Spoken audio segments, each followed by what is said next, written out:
Hi everyone, welcome to SMR Software Training. So from last video lo Angular application ki Bootstrap 4 framework ni ela add cheyalo chusam. So ee video lo manam em chuddam ante Angular application lo basic ga component ante enti, component ni ela create cheyali, component valla advantages enti anedi ee video lo chuddam annamata. So first thing entante component ante enti. So what is meant by component? What is component? So component is basic building block in Angular application. This is the basic definition of it. So basic component ante mana Angular lo ఇది one of the basic building block annamata. So what is meant by basic building block? So if you take any complex web application, so we'll be dividing the application into the multiple components. So basically మనం ఏ web application తీసుకున్నా కానీ ఆ web application ని మనం different components గా divide చేసుకుంటాం అన్నమాట. So components గా డివైడ్ చేసి ఆ కాంపోనెంట్స్ మొత్తాన్ని కంబైన్ చేసి ఒక మాడ్యూల్ లాగా కన్స్ట్రక్ట్ చేసుకొని మనం వెబ్ అప్లికేషన్ అనేది డెవలప్ చేస్తాం అన్నమాట. సో ఒకసారి ఏంటంటే ఈ కాంపోనెంట్స్ అనేవి మనకు రియల్ టైమ్ లో ఎలా ఉంటాయి ఏంటి అనేది ఒక చిన్న ఎగ్జాంపుల్ చూద్దాం. ఫర్ ఎగ్జాంపుల్ నేను ఇక్కడ జీమెయిల్ ఉంది కదా. సో నేను జీమెయిల్ ని ఫర్ ఎగ్జాంపుల్ జీమెయిల్ ని ఒక వెబ్ అప్లికేషన్ అనుకుందాం. జీమెయిల్ ఒక వెబ్ అప్లికేషన్ అనుకుంటే so we can consider this అయితే వన్ కాంపోనెంట్ అంటారు. అంటే ఇక్కడ మనకి టాప్ లో హెడ్ ఇది ఉంది కదా, ఇంతవరకు ఈ ప్లేస్ ఉంది కదా, దీన్ని హెడర్ కాంపోనెంట్ అనుకోవచ్చు అనమాట. సో మళ్ళీ ఇక్కడ దీన్ని ఇలా చూసి దీన్ని సైడ్ బార్ కాంపోనెంట్ లేకపోతే లెఫ్ట్ నాబర్ అనుకోవచ్చు. ఇది వచ్చేసి ఏంటంటే మెయిన్ బాడీ అనమాట. ఇది ఒక కాంపోనెంట్ అనమాట. సో ఇంకోటి ఏంటంటే ఇది ఇంకొక కాంపోనెంట్, ఇది ఫూటర్ కదా, terms and policy, program policy మొత్తం ఏంటంటే దీన్ని ఫూటర్ కాంపోనెంట్ అనుకోవచ్చు. నేను చిన్న ఒక ఎగ్జాంపుల్ చూపిస్తాను. సో బేసిక్ గా మనకు ఒక కాంప్లెక్స్ వెబ్ అప్లికేషన్ తీసుకుంటే దాన్ని డిఫరెంట్ కాంపోనెంట్ గా క్రియేట్ చేసుకుంటాం అనమాట. సో బేసిక్ అంటే మనం ఏ వెబ్సైట్ తీసుకున్నా బేసిక్ స్ట్రక్చర్ అనేది లేఅవుట్ అనేది ఇలా ఉంటుంది అనమాట. సో మనకి ఏంటంటే ఈచ్ అండ్ ఎవ్రీ వెబ్సైట్ మనకి హెడర్ అనేది ఉంటుంది. Header with the menu logo small గా ఇక్కడ ఈ డీటెయిల్స్ మొత్తం ఉంటాయి అనమాట. సో దీనికోసం ఏంటంటే దీన్ని హెడర్ సెక్షన్ ఏదైతే ఉందో దాన్ని మొత్తాన్ని ఒక కాంపోనెంట్ గా తీసుకున్నారు. సో లెఫ్ట్ సైడ్ నావబార్ ఏదైతే మనం ఇక్కడ జీమెయిల్ లో చూసినట్టయితే మనకి ఇక్కడ లెఫ్ట్ సైడ్ ఈ నావబార్ ఉంది కదా. సో దీన్ని మొత్తం ఒక కాంపోనెంట్ గా నేను తీసుకున్నాను అనమాట. సో తర్వాత నెక్స్ట్ నాకు ఇక్కడ ఒక ఫోటర్ ఉంది. సో ఫోటర్ నేను ఇక్కడ ఫోటర్ కాంపోనెంట్ గా తీసుకున్నాను. మెయిన్ బాడీ ఉంది, మెయిన్ బాడీ మొత్తం కాంపోనెంట్ తీసుకున్నాను. సో మనకు రియల్ టైమ్ లో యాంగులర్ అప్లికేషన్ లో మనకి వెబ్ పేజ్ తీసుకుంటే ఇలా డిఫరెంట్ కాంపోనెంట్స్ గా డివైడ్ చేసుకుంటాం అనమాట. సో వన్స్ వీటిని డివైడ్ చేసుకున్న తర్వాత ఫర్ ఎగ్జాంపుల్ నేను హెడర్ కాంపోనెంట్ అంటున్నాను. సో హెడర్ కాంపోనెంట్ అంటే ఏంటో ఒకసారి డీటెయిల్ చూద్దాం. అంటే ఈ కాంపోనెంట్ లో డేటా ఏముంటుంది అంటే కాంపోనెంట్ ని ఎలా డిఫైన్ చేస్తే ఒకసారి డీటెయిల్ చూద్దాం. సో మనకి వచ్చేస్తే component is nothing but template plus class plus meta data. So దీన్ని మనం ఇన్ డీటెయిల్ చూద్దాం. What is men by template, what is men by class, like what is meta data. So ఇక్కడ template ఏంటంటే మనకి end user కి ఏదైతే content కనిపిస్తుందో అంటే ఫైనల్ కంటెంట్ ఏదైతే డిస్ప్లే అవుతుందో దాన్ని టెంప్లేట్ ఆర్ వ్యూ అంటారు అనమాట. బేసిక్ గా మనకి ఏంటంటే ఎండ్ యూజర్ కి ఏదైతే కంటెంట్ కనిపిస్తుంది. ఫర్ ఎగ్జాంపుల్ ఇక్కడ నేను ఆల్రెడీ యాంగులర్ అప్లికేషన్ రన్ చేస్తున్నాను. సో ఇక్కడ నాకు యాంగులర్ అప్లికేషన్ రన్ చేస్తుంటే ఇక్కడ మనకు text this is class, this is all about the this class is all about the components ఉన్నారు కదా. సో ఈ పర్టికులర్ టెక్స్ట్ ఉంది కదా, ఈ పర్టికులర్ టెక్స్ట్ ఆర్ కంటెంట్ ని దీన్ని మనం వ్యూ అంటారు అనమాట. వ్యూ ఆర్ టెంప్లేట్ అంటారు అనమాట బేసిక్ గా. సో నెక్స్ట్ వన్ వచ్చేసి క్లాస్ అనమాట. సో బేసిక్ క్లాస్ ఏం చేస్తుందంటే class will be having the properties and methods అనమాట. అంటే ఒక యాంగులర్ కాంపోనెంట్ క్లాస్ లో మనకి ప్రాపర్టీస్ అండ్ మెథడ్స్ ఉంటాయి. ఫర్ ఎగ్జాంపుల్ మనం రియల్ టైం వెబ్ అప్లికేషన్ తీసుకుంటే వన్స్ ఫర్ ఎగ్జాంపుల్ నేను ఇక్కడ నాకు జీమెయిల్ చేస్తే జీమెయిల్ లో విల్ కన్సిడర్ దిస్ అయితే వన్ బటన్ అనుకుందాం. ఈ పర్టికులర్ బటన్ మీద క్లిక్ చేసినప్పుడు నాకు ఒక యాక్షన్ జరిగింది. అంటే ఇక్కడ ఏంటంటే నాకు న్యూ పాపప్ అనేది ఒకటి వచ్చింది అనమాట. New popup or new modal అని వచ్చింది. సో ఈ యాక్షన్ జరగడానికి అంటే ఇది actions like you can consider this as one dynamic action అనమాట. నేను ఇప్పుడైతే క్లిక్ చేస్తున్నాను, క్లిక్ చేసినప్పుడు నాకు ఈ పాపప్ వచ్చింది. సో ఇక్కడ ఈ క్లిక్ ఫంక్షనాలిటీ తర్వాత వన్స్ నేను డేటా ఫిల్ చేస్తాను. For example test data. So ఇక్కడ చేసిన నేను సెండ్ చేస్తున్నాను. ఈ బటన్ ఏంటంటే నాకు ఈ డేటాని బ్యాక్ డేటాని సబ్మిట్ చేస్తున్నాను. సో ఇక్కడ సబ్మిట్ చేస్తున్నాను కాబట్టి ఈ సబ్మిట్ కూడా మనం యాక్షన్ రాసుకుంటాం అనమాట.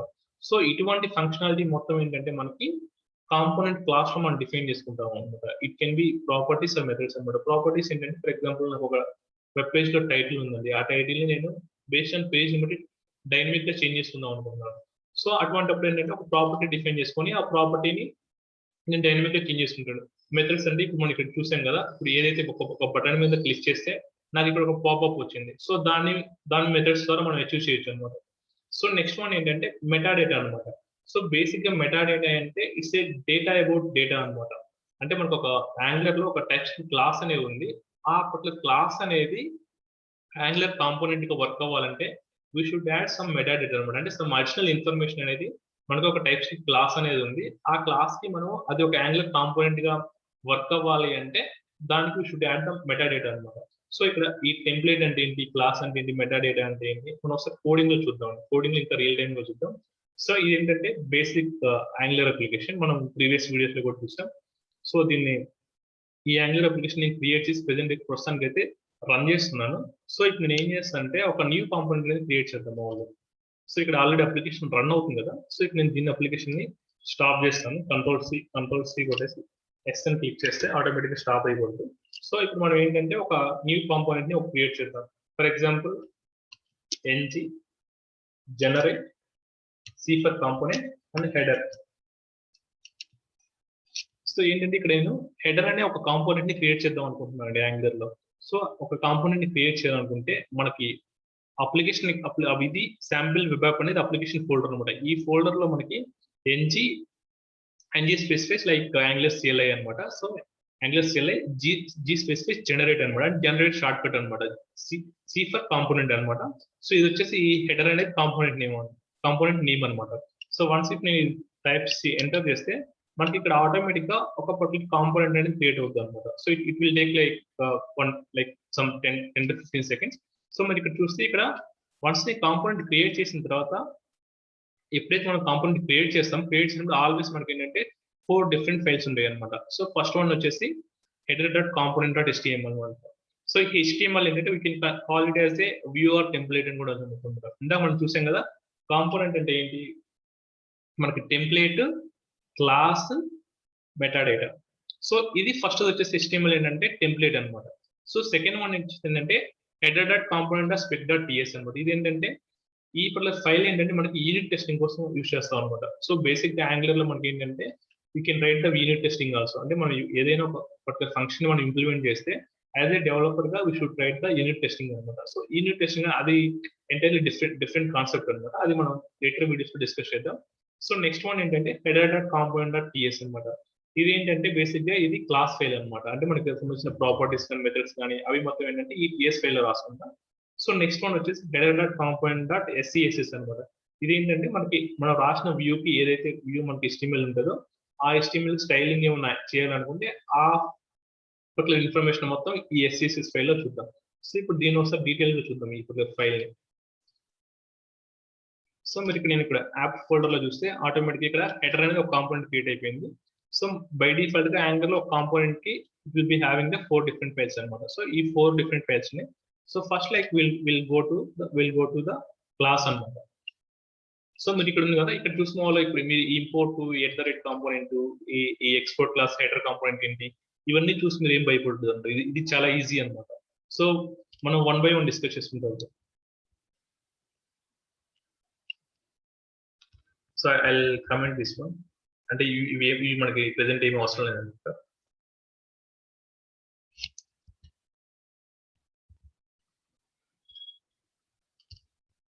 సో బేసిక్ గా we can divide this particular component class into the 3 sections అన్నమాట. సో ఫస్ట్ సెక్షన్ వచ్చేసి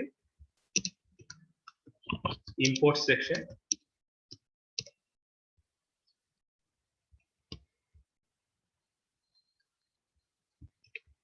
సెకండ్ వన్ వచ్చేసి మెటాడేటా, థర్డ్ వన్ వచ్చేసి క్లాస్ డెఫినేషన్ అనమాట. సో ఫస్ట్ ఇక్కడ నేను ఏం చేస్తున్నాను అంటే ఎక్స్పోర్ట్ క్లాస్ హెడర్ కాంపోనెంట్ అంటున్నాను అనమాట. సో బేసిక్ ఇక్కడ ఏం చేస్తుంది అంటే నేను జస్ట్ ఒక టైప్ స్క్రిప్ట్ క్లాస్ ని క్రియేట్ చేశాను. ఆ క్లాస్ హెడర్ కాంపోనెంట్ అని ఇచ్చాను అనమాట. జస్ట్ ఇది వచ్చేసి క్లాస్ కీవర్డ్, ఇది వచ్చేసి క్లాస్ నేమ్ అనమాట. సో హెడర్ కాంపోనెంట్ అని ఇచ్చాను. సో తర్వాత ఈ క్లాస్ ని నేను ఎక్స్పోర్ట్ చేస్తున్నాను. సో ఎక్స్పోర్ట్ ఎందుకు చేస్తుంది అంటే ఈ పర్టికులర్ కాంపోనెంట్ ని నేను వేరే మాడ్యూల్స్ లో కానీ వేరే కాంపోనెంట్స్ లో కానీ మనం యూజ్ చేసుకోవాలనుకుంటే సో ఇప్పుడు క్లాస్ మనం ఇక్కడ ఎక్స్పోర్ట్ చేస్తే వేరే చోట ఇంపోర్ట్ చేసుకోవచ్చు అనమాట. ఫర్ ఎగ్జాంపుల్ ఇక్కడ నేను ఎక్స్పోర్ట్ క్లాస్ హెడర్ కాంపోనెంట్ అంటున్నాను కదా. సో మీరు ఇక్కడ చూస్తే app dot module dot TS లో మనం ఇక్కడ ఇంపోర్ట్ చేసుకుంటున్నాం. ఇంపోర్ట్ హెడర్ కాంపోనెంట్, ఇప్పుడు పాత్ హెడర్ స్లాష్ హెడర్ అంటే ఈ హెడర్ ఫోల్డర్ లో నుంచి హెడర్ డాట్ కాంపోనెంట్ అని ఇచ్చేసి ఇక్కడ డిక్లరేషన్స్ లో మనం ఈ హెడర్ కాంపోనెంట్ ని యాడ్ చేసుకుంటాం అనమాట. సో అందుకని నేను అక్కడ ఎక్స్పోర్ట్ చేసుకుంటున్నాను. సో వన్స్ ఇక్కడ ఏంటంటే ఇది జస్ట్ టైప్ క్లాస్ అనమాట ఇది. సో ఈ పర్టికులర్ టైప్ క్లాస్ అనేది ఒక యాంగులర్ కాంపోనెంట్ గా వర్క్ అవ్వాలి అంటే we should add some meta data అనమాట. అంటే జస్ట్ ఇది ఏం చేస్తుందంటే దీన్ని మనము యాంగులర్ కాంపోనెంట్ అనలేము అనమాట ఇప్పుడు. ఎందుకంటే జస్ట్ ఒక టైప్ క్లాస్ అనమాట. ఒక క్లాస్ డిఫైన్ చేసాము, ఆ క్లాస్ మనం ఈ ఫంక్షనాలిటీ మొత్తం ఏం యాడ్ చేయాలి అంటే ఒక యాంగులర్ కాంపోనెంట్ గా డిఫైన్ చేయాలంటే we should add some meta data అనమాట. అంటే ఈ ఇప్పుడు క్లాస్ అనేది యాంగులర్ కాంపోనెంట్ గా కన్సిడర్ చేయాలి, లేకపోతే యాంగులర్ కాంపోనెంట్ గా వర్క్ అవ్వాలి అంటే we should add some meta data అనమాట. సో ఆ మెటా డేటా అనేది ఇప్పుడు సెక్షన్ ఉంది @ కాంపోనెంట్ ఉంది కదా. సో దీని మొత్తాన్ని మెటా డేటా అంటారు. సో మనం ఇందాక డిస్కస్ చేసినట్టు class is nothing but template and the class and the meta data అనమాట. సో ఈ త్రీ కంబైన్ చేస్తే మనం యాంగులర్ ని ఒక కాంపోనెంట్ అనుకోవచ్చు అనమాట. సో ఇక్కడ మెటా డేటా, సో ఇక్కడ ఈ పర్టికులర్ క్లాస్ మనం మెటా డేటా యాడ్ చేయాలంటే we should use the decorators అనమాట.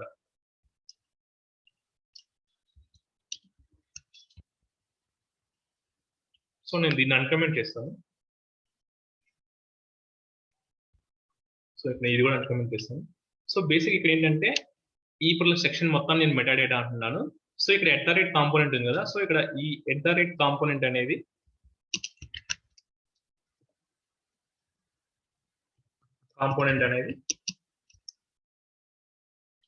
దీన్ని ఒక డెకరేటర్ అంటారు అనమాట.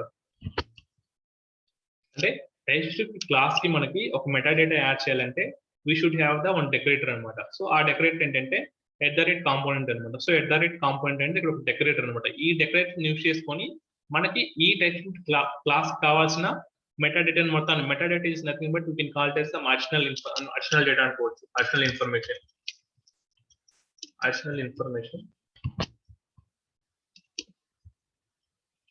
అంటే అడిషనల్ ఇన్ఫర్మేషన్ మనకి ఏంటంటే ఈ క్లాస్ లో ఒక కాంపోనెంట్ కి వర్క్ అవ్వాలంటే మనం అడిషనల్ ఇన్ఫర్మేషన్ యాడ్ చేసుకుందాం అనుకుంటున్నాం.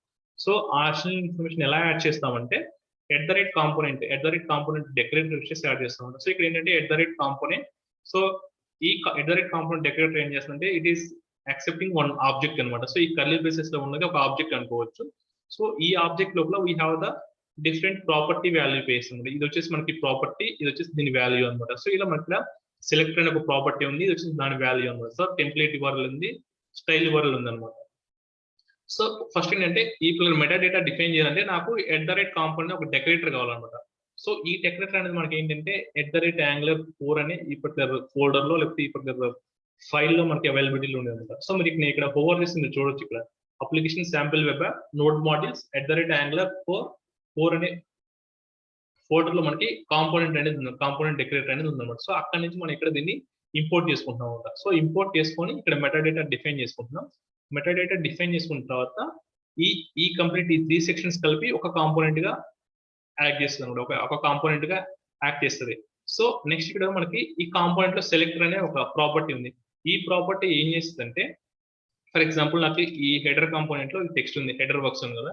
ఇప్పుడు కాంపోనెంట్ ని నేను HTML లేకపోతే ఇక్కడ నేను వెబ్ పేజ్ లో నేను ఇక్కడ డిస్ప్లే చేద్దాం అనుకుంటున్నాము. ఇక్కడ this class is all about component. దీని తర్వాత నేను ఆ కంటెంట్ అంటే ఈ కాంపోనెంట్ తర్వాత ఆ కంటెంట్ నేను డిస్ప్లే చేద్దాం అనుకుంటున్నాను. సో డిస్ప్లే చేయాలంటే we should use the selector అనమాట. అంటే ఈ పర్టికులర్ కాంపోనెంట్ యొక్క వ్యూని మొత్తం నేను వెబ్ పేజ్ లో డిస్ప్లే చేయాలంటే ఈ సెలెక్టర్ ద్వారా డిఫైన్ చేసుకుంటాం అనమాట. సో ఫర్ ఎగ్జాంపుల్ మనకి each and every angular application will be having the one root component అనమాట. సో ఇక్కడ మనకి రూట్ కాంపోనెంట్ అంటే app.component.html ఉంది కదా. సో ఈ HTML మనకి ఇక్కడ app.component ఉంది. సో ఈ కాంపోనెంట్ మనకి HTML ఉంది, CSS ఉంది, Spig.ts ఉంది, app.component.ts ఉంది. ఇక్కడ మనకు చూస్తే ఇక్కడ సెలెక్ట్ ఏమైంది మనకి app-root ఉంది. సో ఇక్కడ ఈ యాప్ కాంపోనెంట్ HTML నాకు ఇక్కడ ఉంది. This class is all about the component. ఈ పర్టికులర్ టెక్స్ట్ ఇక్కడ ఇవేళ బ్రౌజర్ లో ఇక్కడ డిస్ప్లే చేస్తాను. ఇది ఎలా డిస్ప్లే చేస్తున్నానంటే ఇక్కడ మన కాంపోనెంట్ లో సెలెక్ట్ ఉంది కదా, ఈ యాప్ రూట్ ఉంది కదా, ఈ యాప్ రూట్ అనే దాన్ని నేను ఇక్కడ index.html లో నేను యూజ్ చేస్తున్నాను. index.html లో ఒక కస్టమ్ ఎలిమెంట్ యూజ్ చేస్తున్నాను బేసిక్ గా. ఇక్కడ custom element is nothing but basic ఏంటంటే మనకి H1 ఉంది కదా, H1 ఎలిమెంట్. H1 ఎలిమెంట్ ఏంటి బ్రౌజర్ కి అర్థమైంది, కానీ ఇక్కడ యాప్ ఐఫన్ రూట్ అనేది ఇది డిఫాల్ట్ HTML ఎలిమెంట్స్ కాదనమాట. ఇది ఏంటంటే ఒక కస్టమ్ ఎలిమెంట్ అనమాట. సో ఈ కస్టమ్ ఎలిమెంట్ మనం ఎక్కడి నుంచి తీసుకున్నాం, app dot component dot TS నుంచి ఇక్కడ సెలెక్ట్ ఏదైతే ఉందో ఆ సెలెక్ట్ నుంచి తీసుకుందాం అనమాట. సో అది వచ్చి సెలెక్టర్ అనమాట.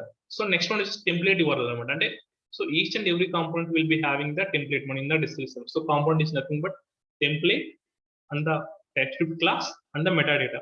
సో మనకి ఈ కాంపోనెంట్ కి మనకి ఎండ్ యూజర్ కి మనకి సంథింగ్ ఏదో ఒకటి వ్యూ కానీ టెక్స్ట్ కానీ డిస్ప్లే చేయాలి కాబట్టి దాన్ని మనం టెంప్లేట్ URL డిఫైన్ చేసి header dot component dot HTML ఇస్తాం. సో ఇక్కడ మనకి హెడర్ పేజ్ గా HTML పేజ్ కదా, ఈ పర్టికులర్ టెక్స్ట్ అనేది ఈ కాంపోనెంట్ కి అసోసియేట్ అయ్యింది అనమాట.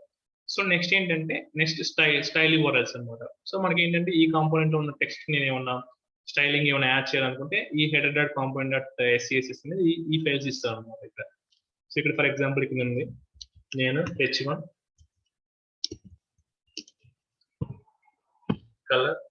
కలర్ బ్లూ అంటాను.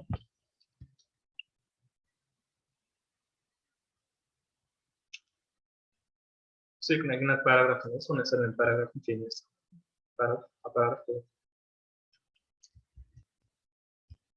So this is all about components అనమాట. సో ఫస్ట్ ఏంటంటే మన component is nothing but template class plus metadata.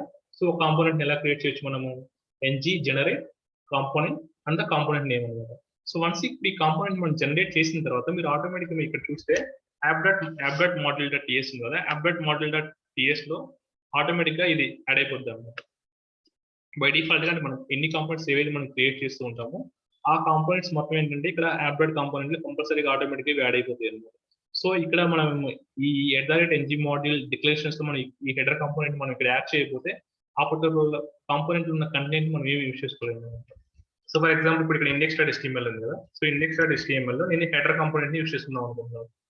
So for example ఈ హెడర్ వర్క్స్ అనేది నేను ఈ కంటెంట్ తర్వాత ఇక్కడ దీని తర్వాత ఇక్కడ డిస్ప్లే చేద్దాం అనుకున్నాను. దానికోసం నేను ఏం చేస్తానంటే ఈ header dot component dot TS ఉంది కదా, సో ఈ టిఎస్ సెలెక్ట్ ఏంటి యాప్ ఐఫన్ హెడర్ ఉంది కదా, దీన్ని నేను app dot component dot HTML ఇక్కడ ఈ టెక్స్ట్ తర్వాత ఇక్కడ యూజ్ చేస్తాను.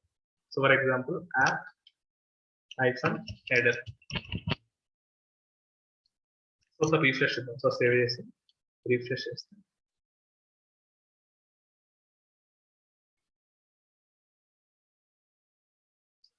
సో అప్లికేషన్ అనేది రన్ అవ్వట్లేదు, ఇందాక మనం కాంపోనెంట్ క్రియేట్ చేసినప్పుడు స్టాప్ చేసాం కదా. సో మళ్ళీ మనం ఒకసారి స్టార్ట్ చేద్దాం using ng sir.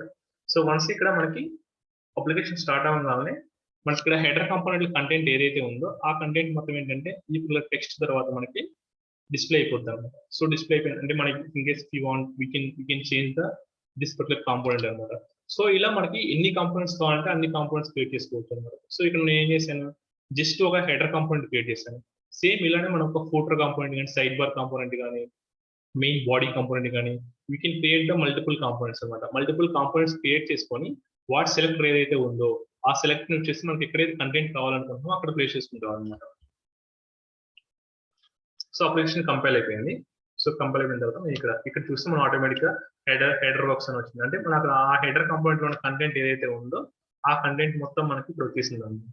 So for example మనం ఇక్కడ స్టైల్ కూడా కలర్ బ్లూ అని ఇచ్చాం కదా, బ్లూ ఇవ్వడం వల్ల మనకు వచ్చేస్తుంది. సో నేను ఫర్ ఎగ్జాంపుల్ నేను చేంజ్ చేస్తాను.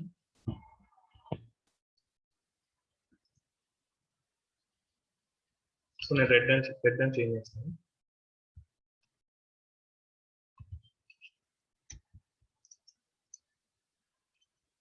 సో ఆటోమేటిక్ ఇక్కడ రెడ్ కనే చేంజ్ అవుతుంది. So this is all about the components అనమాట. సో నెక్స్ట్ క్లాస్ లో మనం వచ్చేసి ఏం చేద్దామంటే కాంపోనెంట్స్ మల్టిపుల్ కాంపోనెంట్స్ ని ఎలా క్రియేట్ చేయాలి, సో ఒక కాంపోనెంట్ కమ్యూనికేషన్ ఎలా జరుగుతుంది అనేది ఇన్ డీటెయిల్ గా చూద్దాం.